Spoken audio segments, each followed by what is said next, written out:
여호와의 집 우리 여호와의 성전 곧 우리 하나님의 성전들에 서 있는 너희여 여호와를 찬송하라. 여호와는 선하시며 그의 이름이 아름다우니 그의 이름을 찬양하라. 아멘.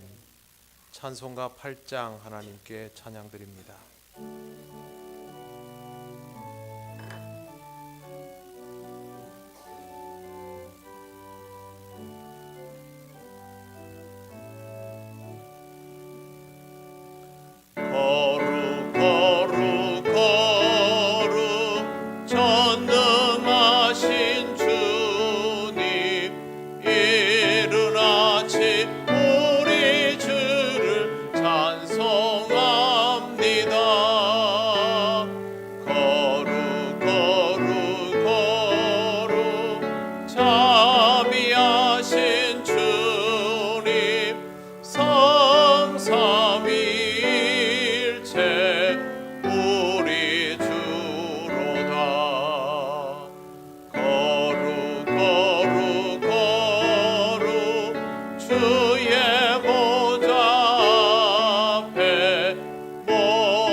성시교독 24번입니다.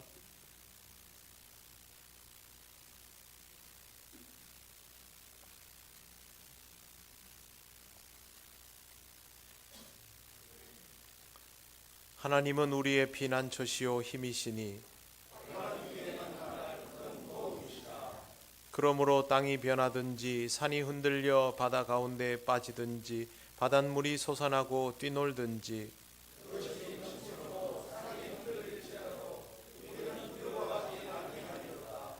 한 시내가 있어 나뉘어 흘러 하나님의 성 곧 지존하신 이의 성소를 기쁘게 하도다.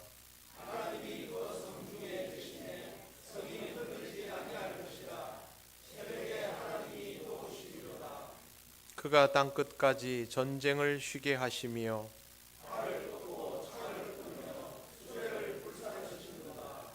이르시기를 너희는 가만히 있어 내가 하나님 됨을 알지어다.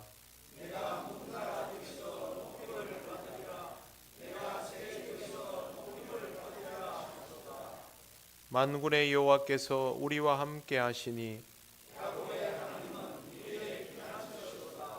아멘.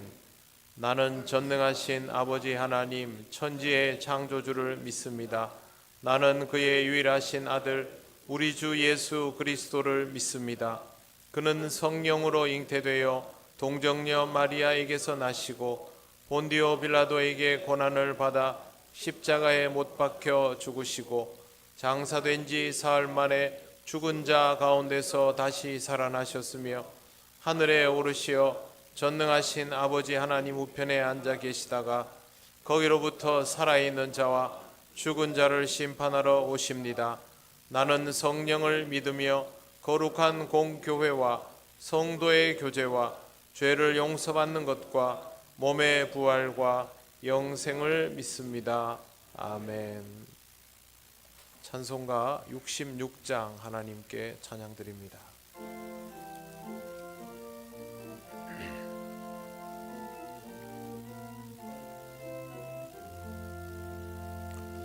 다 감사드리세 온 마음을 주께 바쳐 그 섭리 놀라워 온 세상 기뻐하네. 예부터 주신 복 한없는 그 사랑 선물로 주시네. 이제와 영원히 사랑의 하나님 언제나 함께 계셔. 기쁨과 평화에 복 내려 주옵소서. 몸과 맘 병들 때 은혜로 지키사 이 세상 악에서 구하여 주소서. 감사와 찬송은 다 주께 드리어라. 저 높은 곳에서 다스리시는 주님, 영원한 하나님 다 경배하여라. 전에도 이제도 장래도 영원히. 아멘.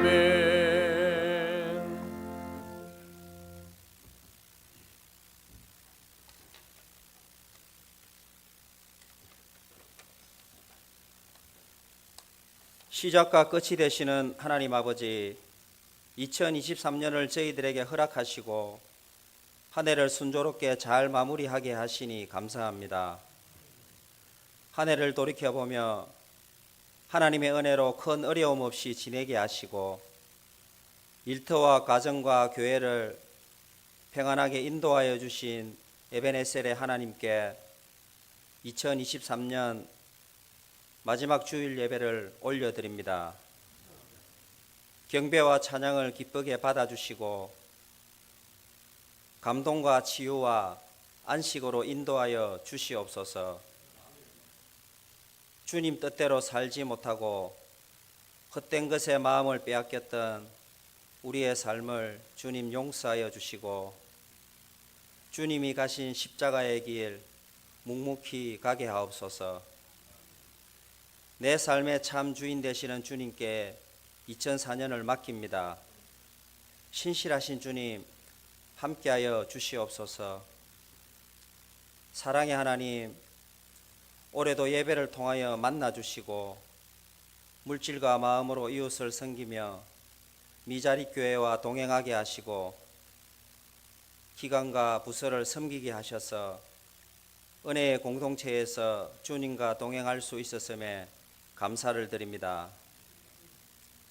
또한 우리의 신앙이 부족함도 느끼며 변하지 않으면 안 된다는 위기감도 느끼게 하시니 감사합니다.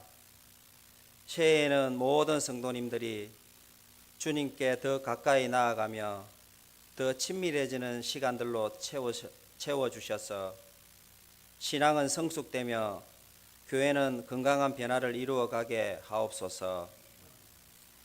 새해에는 오랜 질병으로 고통받는 한우들이 건강을 회복하며 한평생 교회를 위해 헌신하시고 지금은 연로하신 장로님, 근사님, 집사님들이 더 건강하게 신앙생활 할 수 있도록 도와주시옵소서.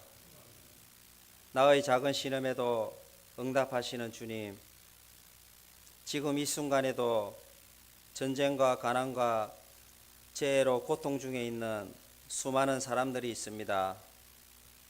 주님이 이들에게 힘이 되어 주시기를 기도합니다. 자비의 손길로 아픔과 상처를 싸매어 주시고 세상이 줄 수 없는 주님의 평안으로 함께하여 주시옵소서.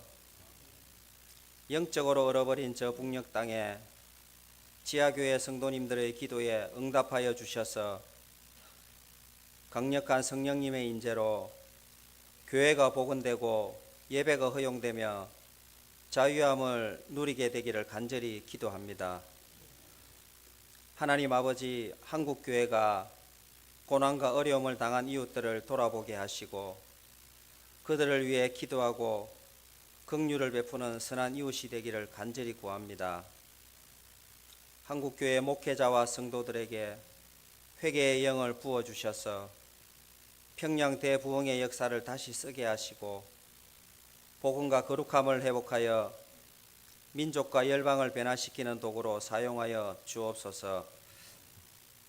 하나님의 영에 감동되어 대통령과 위정자들이 거룩한 정의를 이 땅에 세우게 하시고 국민들은 하나님의 계명을 지키며 하나님의 도움의 손길을 경험하게 하옵소서.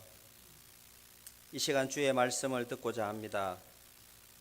한 해 동안 담임 목사님에게 목회할 수 있도록 지혜와 건강을 주셔서 맡기신 양들을 사랑으로 잘 양육하게 하시니 감사합니다.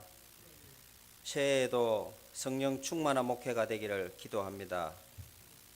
이 시간 말씀을 전하실 때 성령님의 감동으로 전하게 하시고 주시는 말씀으로 2024년을 기다리는 저희들이 하나님께서 한 해 동안 부어주신 은혜를 떠올리게 하시고 세상을 향하여 담대하게 나아갈 수 있는 힘이 되게 하여 주옵소서.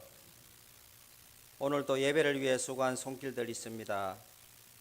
이분들이 있어서 저희들이 매주일 편하게 예배를 드릴 수 있었사오니 헌신을 기억하여 주셔서 건강의 복으로 채워 주시옵소서. 우리를 위하여 친히 십자가의 대속물이 되어 주신 예수님 이름으로 기도드립니다. 아멘.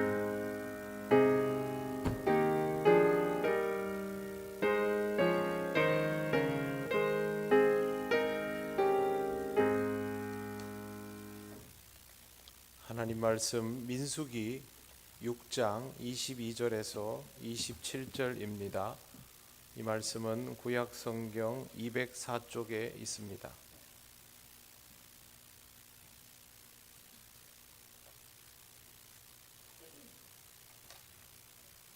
민수기 6장 22절에서 27절 말씀을 봉독합니다.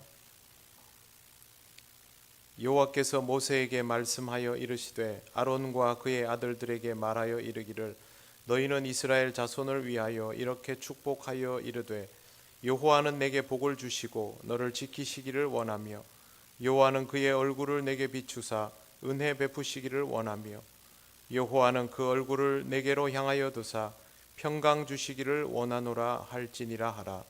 그들은 이같이 내 이름으로 이스라엘 자손에게 축복할지니 내가 그들에게 복을 주리라. 아멘. 기도드리겠습니다. 하나님 아버지, 은혜를 감사합니다. 한 해 동안 하나님께서 부족한 종을 지켜주셔서 주의 말씀 전하게 하심을 감사합니다. 하나님께서 오늘 이 시간도 역사하여 주셔서 전하는 모든 내용이 오직 주의 뜻만 전해지게 하시고 듣는 우리 모두가 은혜 누리는 귀한 시간이 되게 하옵소서. 예수님 이름으로 기도드립니다. 아멘. 오늘 우리가 읽은 본문은 아론의 축복 혹은 제사장의 축복이라는 제목이 붙어 있습니다. 사람들이 그렇게 붙여 놓았는데요.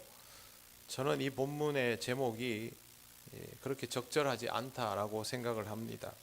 왜 그러냐면 아론이 자신의 의지를 가지고 이스라엘 백성을 축복한 것이 아니라 하나님께서 축복하라고 시키신 것이기 때문입니다. 그래서 엄밀히 말하면 하나님께서 축복을 명령하시다라고 제목을 붙이는 것이 더 적절할 것입니다.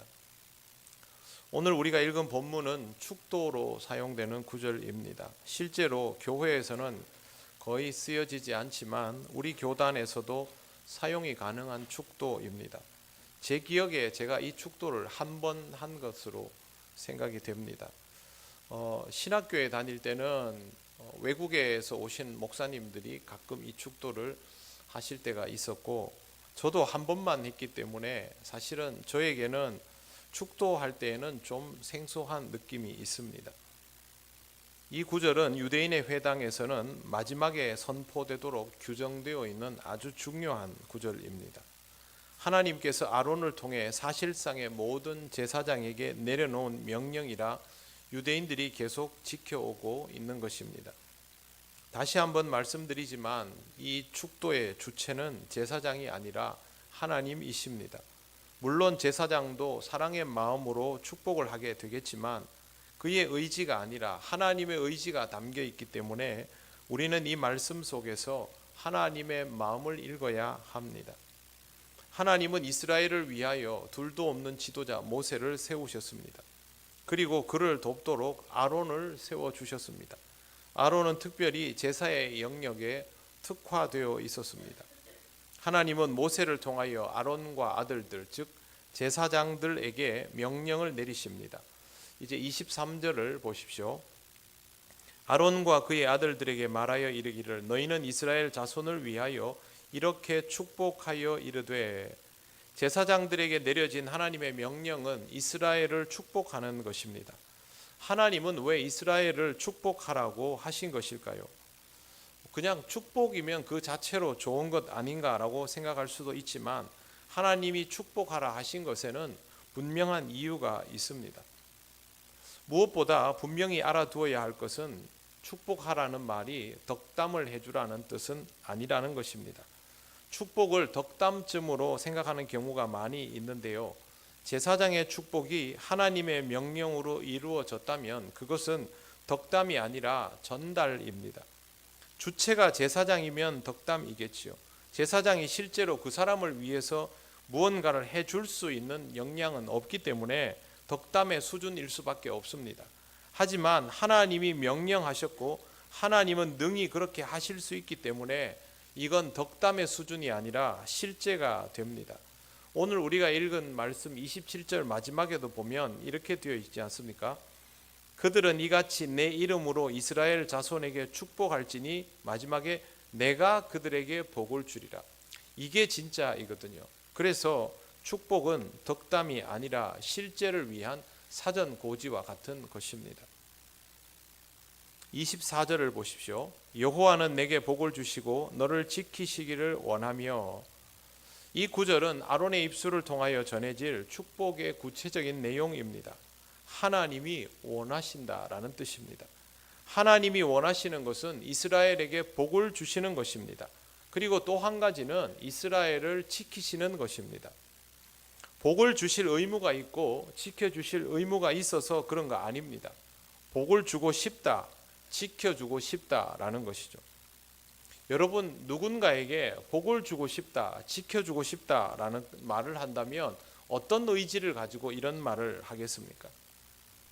사랑하면 이렇게 합니다. 사랑하는 사람에게 이런 말을 하는 것을 드라마에서 보신 적이 있을 겁니다. 내가 너를 행복하게 해줄 거야. 내가 너를 지켜줄 거야. 똑같은 마음입니다. 하나님께서 이 말씀을 하게 하시는 이유는 나를 믿고 따르라는 것입니다. 나는 너희가 신뢰할 대상이다. 의심할 필요가 없는 대상이다. 라고 말씀하시는 것입니다. 이것이 그냥 말뿐인 것이 아니라 실제인 것을 그 다음 구절에서 확인할 수 있습니다. 25절을 보시면 굉장히 구체적입니다. 여호와는 그의 얼굴을 내게 비추사 은혜 베푸시기를 원하며. 하나님은 은혜를 베풀고 싶어 하십니다. 그래서 일부러 얼굴을 비추어 주십니다. 사랑하는 내 아이가 어둠 속에 웅크리고 있습니다. 사랑하는 사람이 어둠 속에서 갈 길을 몰라 한 걸음도 내딛지 못하고 있습니다. 여러분이 그걸 발견하면 제일 먼저 뭐부터 하시겠습니까? 어둠을 밝혀주겠지요. 그래야 두려움에서 벗어날 수 있지 않겠습니까? 하나님께서 은혜 베푸시기를 원하여 얼굴을 비추어 주시는 것은 그와 같은 일입니다.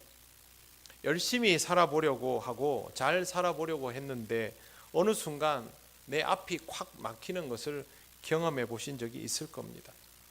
갑자기 한 치 앞도 내다보지 못한 상황에 처하여 어찌할 바를 몰라 했던 적이 우리에게는 다 있습니다. 그럴 때가 되면 하나님 앞에 기도해야 한다라는 사실조차 생각을 못합니다. 사람이 적당히 힘들면 기도합니다. 그래도 내가 기도해야지. 그래도 내가 말씀 읽어야지. 하나님 붙들어야지. 그런 생각이 듭니다. 그리고 하나님을 찾고 구합니다. 하지만 이 한계를 넘어버리면 기도가 나오지 않습니다. 사람이 소망을 잃어버리면 기도도 포기합니다. 기도해야지라는 생각조차 들지 않고 시험 들고 낙심하여서 인생의 암흑 속으로 깊이 빠져들었다라는 그런 생각에 잡혀버립니다. 그때 하나님께서 얼굴을 비추어 주시는 것입니다. 하나님은 빛이십니다. 그래서 하나님이 비추시면 내가 어둠 속에서 은혜를 입게 되는 것입니다. 하나님은 우리를 사랑하셔서 그렇게 하고 싶어 하시는데 중요한 건 그렇게 하실 수 있는 능력을 가지신 분입니다. 그러면 하나님은 그렇게 하시겠습니까? 하시지 않겠습니까? 당연히 그렇게 하시겠지요. 하나님은 그렇게 하십니다. 이미 그렇게 하셨습니다. 굴 속에 숨어 있던 다윗과 함께 하셨고 어렵고 아파하는 모든 인생에 함께 하십니다. 내가 하나님을 의식하지 못하는 순간에도 하나님은 나와 함께 하십니다. 나에게 은혜를 베풀고 싶어서 얼굴 비추시기를 원하시는 분이라서 우리에게 은혜가 필요한 순간이면 그렇게 이미 하셨던 것입니다. 우리는 몰랐을 수도 있습니다.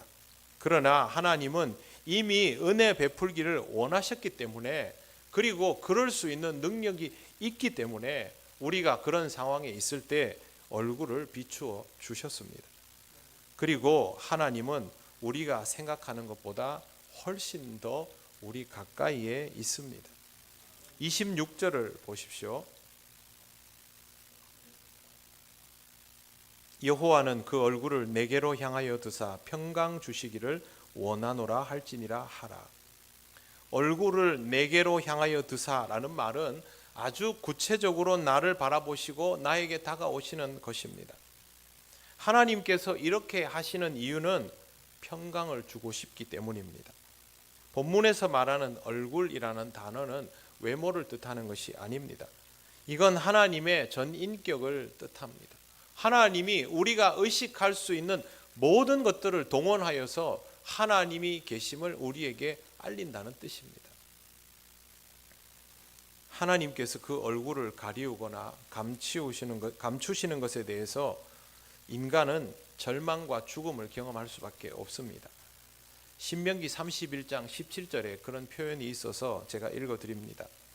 내가 그들에게 진노하여 그들을 버리며 내 얼굴을 숨겨 그들에게 보이지 않게 할 것인즉 그들이 삼킴을 당하여 허다한 재앙과 환난이 그들에게 임할 그때에 그들이 말하기를 이 재앙이 우리에게 내림은 우리 하나님이 우리 가운데에 계시지 않은 까닭이 아니냐 할 것이라. 하나님이 얼굴을 감추어 버리시면 허다한 재앙과 환난이 우리에게 임할 때 우리가 어찌할 바를 모르며 하나님이 우리 가운데 계시지 않는다라고 할 수밖에 없다는 것이죠. 얼굴을 우리에게 향하여 드시면 살게 되는 것이고 감추시면 살 수 없는 것입니다. 그런 하나님이 얼굴을 향하여 드시면 평강을 주시기 위함이죠. 구약에서의 평강은 하나님께서 이스라엘이라는 공동체와 함께 하시고 품어주시는 형태였습니다. 그런데 예수께서 오시고부터는 평강의 개념이 바뀝니다. 예수님은 평강을 말씀하시면서 보혜사 성령께서 오실 것이다 가르쳐 주셨습니다. 그렇다면 우리에게 평강을 주시려는 하나님의 역사는 성령의 임재하심을 통하여 이루어진다는 것입니다. 평강을 주시기 위해서 그 얼굴을 우리를 향하여 드시는 것은 영이신 하나님의 임재가 우리에게 이루어진다라는 뜻입니다. 우리가 모여있는 교회당 건물을 하나님께서 끌어안아 주시면서 우리에게 평강이 임하는 것이 아닙니다. 우리들 각 사람의 심령을 찾아오시는 하나님의 역사로 우리에게 평강이 주어지는 것입니다. 우리가 내면에 깊숙이 감춰놓은 진짜 모습을 만나러 오실 수 있는 분이 바로 하나님이십니다. 나도 모르는 나 자신 앞에 그 얼굴을 마주하여 주셔서 나를 바라보시고 깨우시는 이가 하나님이십니다. 하나님은 그렇게 하고 싶다라고 말씀하셨습니다. 그러면 하나님께서 당연히 그렇게 하시지 않겠습니까?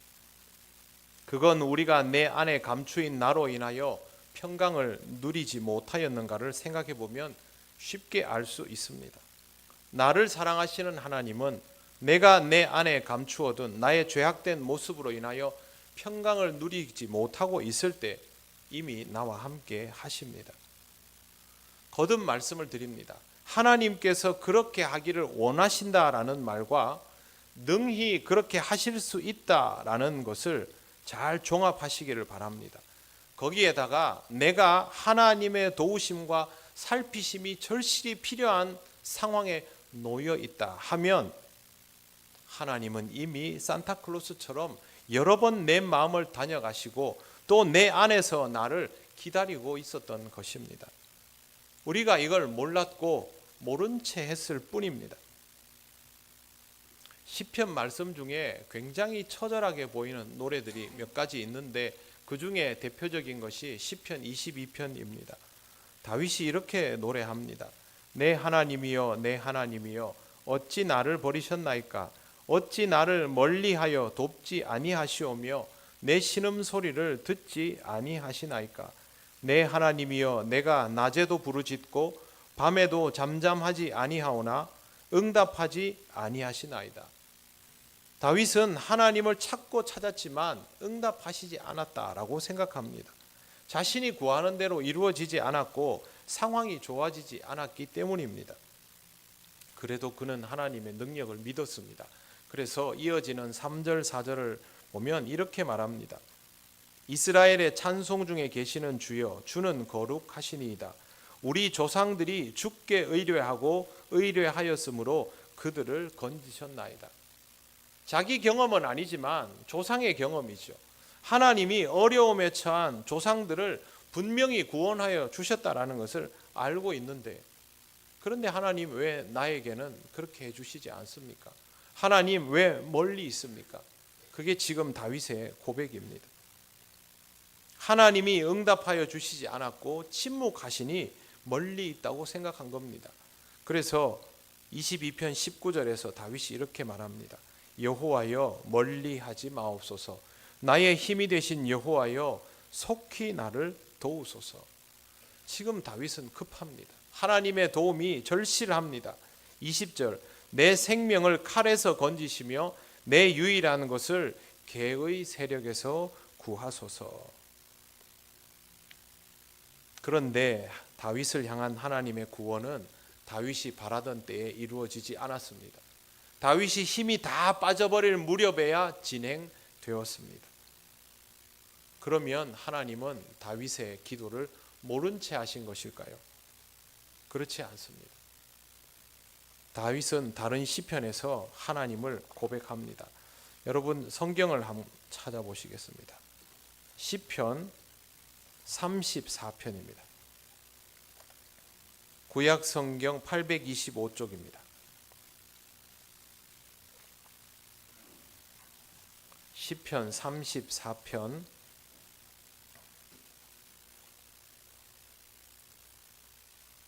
18절 19절 한번 보십시오. 같이 읽겠습니다. 시작. 여호와는 마음이 상한 자를 가까이 하시고 충심으로 통회하는 자를 구원하시는도다. 의인은 고난이 많으나 여호와께서 그의 모든 고난에서 건지시는도다. 아멘. 다윗이 이렇게 고백합니다. 멀리가 아닙니다. 가까이입니다. 내버려 두시는 것이 아니라 구원하시는 것입니다. 다른 사람이 아니라 다윗 스스로가 자기의 판단을 뒤집어 엎으면서 이렇게 노래하고 있습니다. 하나님의 침묵은 하나님이 멀리 계신다는 의미가 아니었습니다. 감추어졌던 그의 심령이 하나님 앞에 드러나기를 기다려 주신 것입니다. 이사야 41장 10절을 제가 읽겠습니다. 두려워하지 말라, 내가 너와 함께함이라. 놀라지 말라, 나는 너의 하나님이 됨이라. 내가 너를 굳세게 하리라. 참으로 너를 도와주리라. 참으로 나의 의로운 오른손으로 너를 붙들리라. 아멘.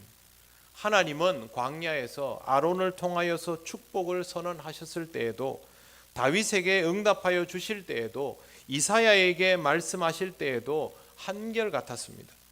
은혜 베푸시기를 원하는 하나님은 늘 우리에게 하나님의 빛을 비추어 주셨고, 평강 주시기를 원하는 하나님은 영으로 임하여 주셔서 우리 내면에 감추어진 두려움 가득한 얼굴 앞에 마주서 있었던 것입니다.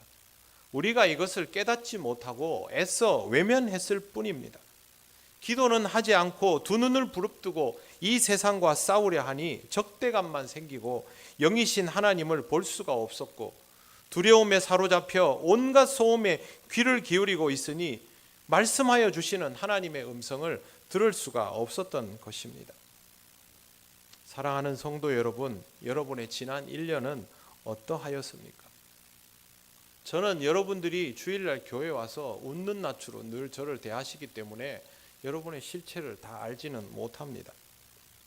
우리 중에 올 한 해 은혜에 충만했던 사람들도 많고, 그와는 반대로 은혜라고는 눈꼽만치도 받지 못했다고 생각하는 사람도 혹 있을 수 있습니다.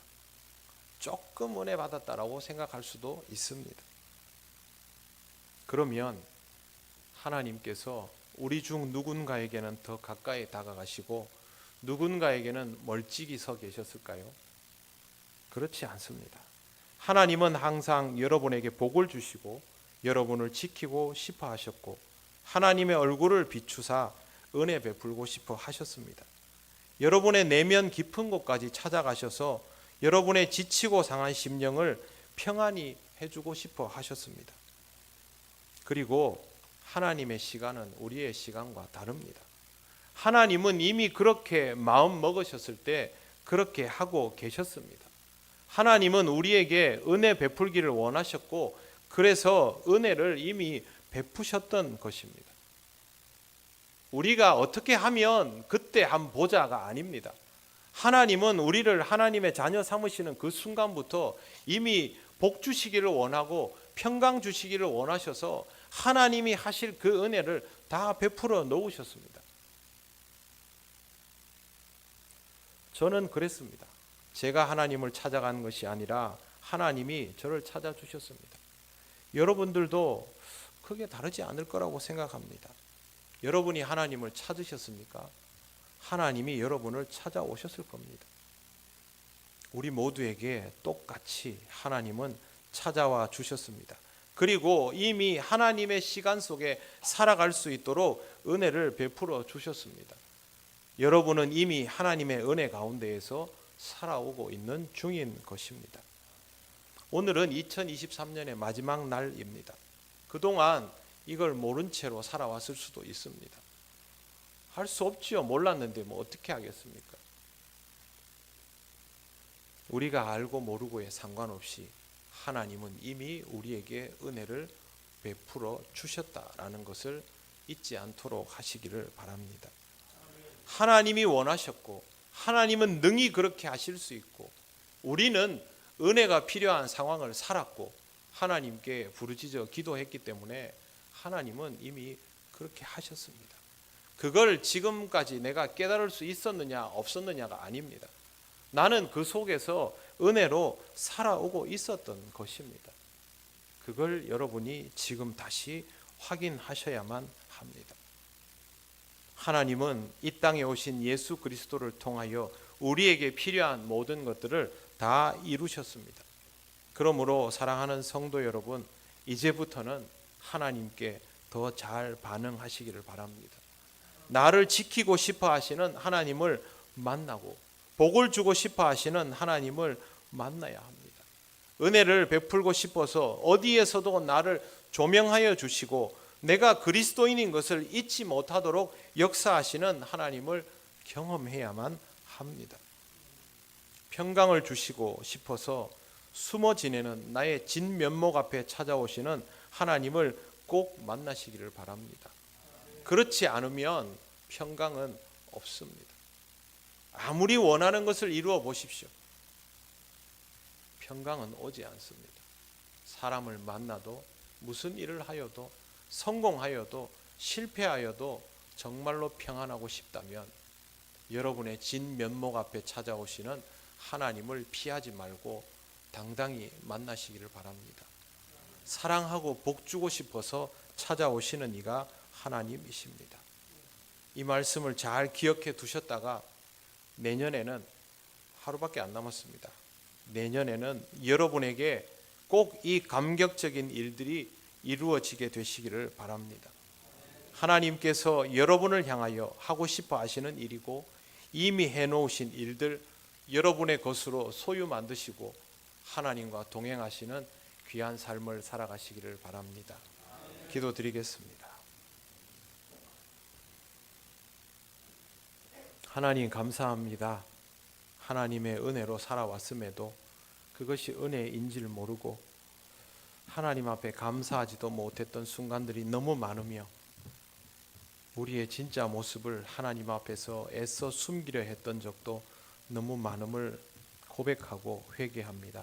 하나님 아버지, 하나님 앞에 그 모습 그대로 설 수 있게 하시고 우리를 위하여 이미 은혜 베푸신 하나님께 감사하며 그 은혜를 하나하나 체험하고 확인하는 삶이 되게 하여 주시옵소서. 감사드리며 예수님 이름으로 기도드립니다. 아멘. 찬송가 64장 찬양하시며 봉헌하시겠습니다.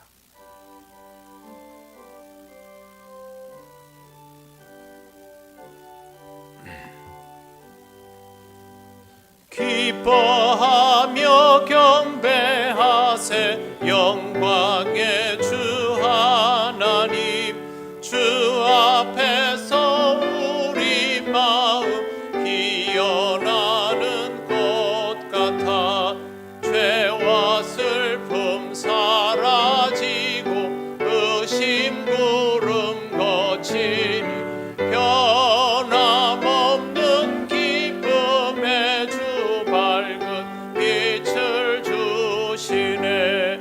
땅과 하늘 만물들이 주의 솜씨 빛내고 별과 천사 노래소리 끊임없이 드높아 물과 숲과 산과 골짜 들판이나 바다나 모든 만물 주의 사랑 기뻐 찬양하여라.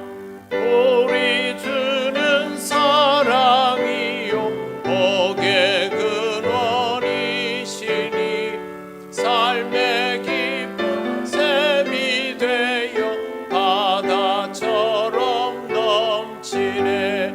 아버지의 사랑 안에 우리 모두 영제니 서로 사랑하게 도와주시옵소서. 새벽별의 노래 따라 힘찬 찬송 부르니 주의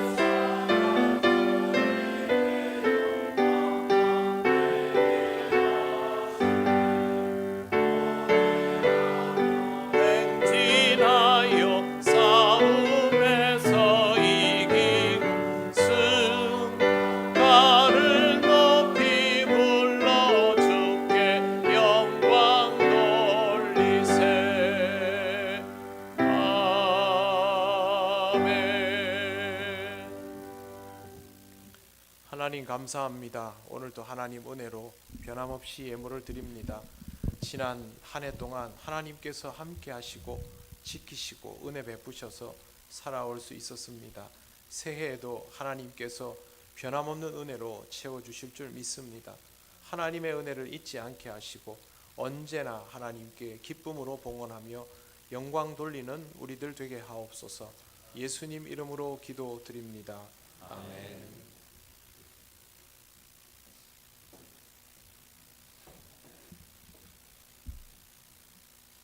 교회 소식 알려드리겠습니다. 예배에 나오신 모든 분을 환영합니다. 처음 오신 분은 새가족부의 안내를 받으시기 바랍니다. 오늘은 2023년 마지막 주일 송년주일입니다. 지난 1년 동안 함께 하신 하나님께 감사하는 마음으로 예배하시기 바랍니다. 송구 영신예배가 오늘 밤 11시 30분에 본당에서 성찬식과 함께 있습니다. 영상 상영을 11시부터 할 예정입니다. 조금 일찍 나와주셔서 예배를 준비해 주시면 되겠습니다. 송구 영신예배 관계로 내일 새벽기도는 쉬게 되겠습니다. 신년 감사 예배를 다음 주일 1부, 2부 예배로 드리겠습니다. 재직 헌신 예배가 다음 주일 오후 찬양 예배에 있습니다. 강사는 영주 제일교회 김시용 장로님이 되겠습니다. 모임입니다. 목사님과 함께하는 구역 예배가 다가오는 금요일 저녁 6시 30분에 목양실에서 중림 1구역가 있습니다. 내년부터는 담임 목사님이 구역마다 순회하시면서 목양실에서 이렇게 돌아가면서 구역 예배를 드리게 되겠습니다. 인도는 구역장님이 해주시고 목사님은 참여하셔서 또 부족한 부분이 있으면 그렇게 채워주시는 그런 시간을 갖도록 하겠습니다. 통영 시찰 신년 할애회가 1월 5일 금요일 오전 11시에 영광교회에서 있습니다. 진주 남로의 장로의 신년 할애회가 1월 6일 토요일 오전 11시에 진주 대강교회에서 있습니다. 재직회가 다음 주일 2부 예배 후에 있습니다. 안내입니다. 2024년 서리 집사를 추가로 김진 성도님을 임명을 하였습니다. 그리고 오늘 김수곤 집사님 가정에서 감사 떡과 커피를 제공해 주셨습니다. 김수곤 집사님은 저보다 나이가 한 10살 정도 많으신데 텐션은 저보다 높습니다. 제가 생각하기에 우리 집사님은 우리 교회의 엔돌핀이라고 생각합니다. 내년에도 이 가정이 이렇게 텐션이 유지될 수 있도록 기도하겠습니다. 결혼이 있습니다. 김혜경 근사님의 차남 강윤호 군의 혼인 예식이 1월 13일 토요일 11시에 마산 힐스카이 웨딩 구청 시크릿 홀에서 있습니다. 많이 참여해 주시기 바랍니다. 통영시 기독교 장로연합회 총회에서 제가 부총무로 섬기게 되었습니다. 많이 기도해 주시기 바랍니다. 성탄 사랑 나누기가 성도님들의 후원으로 잘 전달해 드렸습니다. 게시판을 확인해 주시면 그 후원 내역이 있으니까 참고해 주시면 되겠습니다. 2024년 성경 읽기와 성경 쓰기를 시작합니다. 특히 성경 쓰기는 필사 노트를 주문해 주시면 그쪽 필사 노트를 사용해서 써 주시면 되겠습니다. 사무실에 주문해 주시면 필사 노트를 준비해 드리도록 하겠습니다. 2024년 수첩을 사무실에서 수령하시기 바랍니다. 그리고 주보에 없는 광고 2가지만 말씀드리겠습니다. 이 예배 후에 안디옥 총회로 본당에서 모이도록 하겠습니다. 그리고 예결산 위원이 1월 4일 목요일 오후 6시에 1교육관에서 예결산 위원으로 모이도록 하겠습니다. 이상입니다.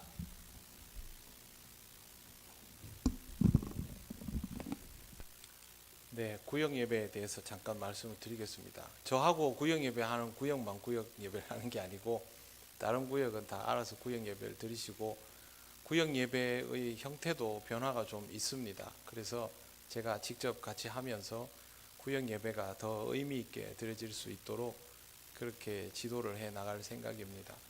형식적으로 잠시 모여서 그냥 간단한 예배를 드리고 예배를 드렸다 하는 것이 아니라 우리에게 정말 의미가 부여되는 구역 예배가 되지 못하면 구역 예배가 우리 교회의 근간이 될 수가 없습니다. 초대교회 때부터 지금까지 교회의 근간은 구역 예배였습니다. 앞으로도 그래야 할 것이고요. 그래서 저와 여러분 모두가 적극적으로 이 예배를 통해서 하나님의 은혜를 깊이 누리고 기도의 제목들을 나누면서 신앙적으로 더 풍성해지겠다라는 마음가짐을 꼭 가져주시기를 바랍니다. 그리고 우리 사랑 나누기를 했는데요. 내려가셔서 보시면 알겠지만 누가 얼마를 했는지는 알려놓지 않습니다. 그런데 액수가 예전에 비해서 비약적으로 늘어나고 있습니다. 여러분들이 엄청나게 부유해지신 것은 아닌 줄 압니다만 신앙적으로 부유해지셔서 즐거운 마음으로 기꺼이 참여해 주시는 것으로 압니다. 불과 우리 한 8년 정도 전에 비하면 최소 3배 이상의 액수가 늘어났습니다. 요즘 같은 시대에 쉽지 않은 일인데 즐겁게 해주셔서 감사하고 그 떡을 계속 해주셔서 살이 좀 찌기는 하지만 그래도 감사합니다. 주일날 식사 후에 또 즐겁게 교제 나눌 수 있어서 너무 좋다고 생각합니다. 여러분 잘 아시는 것처럼 우리 교회는 60년 이상의 역사를 가진 전통적인 교회입니다. 제가 기도하고 하나님 앞에 간절히 구하는 것이 있습니다. 우리 교회가 오랜 전통을 가진 교회지만 하나님이 기뻐하시는 방향으로 놀랍게 변화되어서 개척교회가 가지고 있는 그 열정과 오랜 역사와 전통을 가진 그 교회의 무게가 함께 움직여지는 그런 교회가 되면 좋겠다라는 생각을 하고 기도하고 있습니다. 세상에서는 이게 불가능하다고 합니다. 그런데 저는 우리 교회는 이거 할 수 있다고 확신합니다. 여러분들도 소망을 가지고 이 길을 함께 가면서 기뻐하고 다른 사람들에게도 좋은 모범이 되고 우리 교회가 좋은 모델이 되어가면 좋겠습니다. 올 한 해 동안도 수고하셨는데요. 새해에도 즐겁게 참여하면 좋겠습니다. 기도 제목 카드 내주실 분들은 송구영신 예배 때 내주시면 되고요. 한 가지를 더 말씀을 드립니다. 기도 제목 카드 여러분 내신 거 제가 다 보관하고 있습니다. 지금도 한 번씩 꺼내서 보고 그때 일을 떠올리는데 기도 제목 카드 중에 이게 결되었다, 완결되었다 하면 다시 내주십시오. 아무 때나 교체하셔도 됩니다. 그러면 제가 그 카드 받아서 또 기도하고 할 테니까요. 일단 내주시고 그렇게 교체하시고 새해가 되어서 새 마음으로 성경 읽기와 성경 쓰기를 합니다. 성경 읽기는 여러분이 임의로 범위를 정해서 읽어주시고 일독을 하고 나면 우리 전도사님에게 알려주시면 저희가 그 기록을 계속해서 가지고 고지를 하면서 여러분이 성경을 읽는데 힘이 될 수 있도록 하겠습니다. 그리고 성경을 쓰시는 분들은 개인적으로 자기가 노트를 마련해서 쓸 수도 있지만 성경 필사 노트로 사용하면 나중에 보관하기도 좋거든요. 그래서 성경을 쓰기를 하실 분들은 교회에다가 주문을 하시면 저희가 구입해서 여러분이 성경 쓰기를 할 수 있도록 해드리고 그것도 여러분의 진도를 함께 체크하면서 나가도록 할 생각입니다. 비용은 여러분이 지불하셔야 됩니다. 네, 성경 쓰기도 필요한 노트들을 그렇게 구비를 해 놓을 테니까 그렇게 준비를 하시고 어떻게든 신앙적으로 한 걸음씩 더 나아가시고 하나님 은혜 가운데 사셔야 1년을 기쁜 마음으로 나아갈 수 있습니다. 함께 그렇게 잘 정진해 나가면 좋겠습니다. 이제 일어나셔서 예배드린 교우들과 인사 나누시겠습니다. 네, 오늘 여행 오신 분들도 많으신데 같이 인사하시겠습니다. 찬송가 635장 주기도문 찬양 드립니다.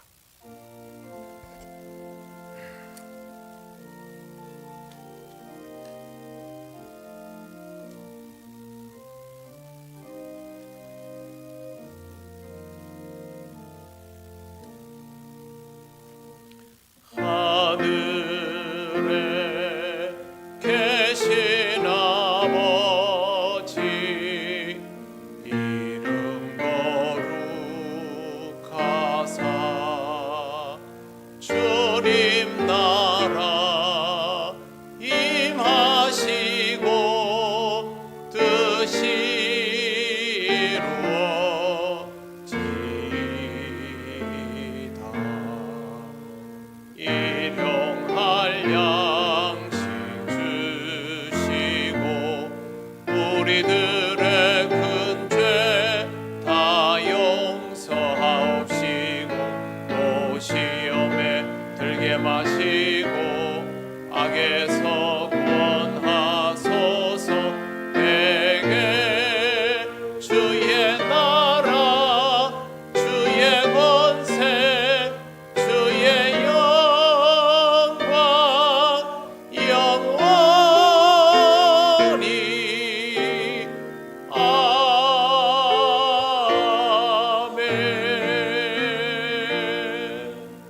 예수 그리스도의 크신 은혜와 하나님 아버지의 놀라우신 사랑과 성령님의 교통하시고 인도하여 주심이 이미 은혜 베푸신 하나님 앞에 기쁨으로 서며 새해를 맞이하기를 원하는 우리 모든 성도들 위해 영원토록 함께 하시기를 간절히 축원하옵나이다.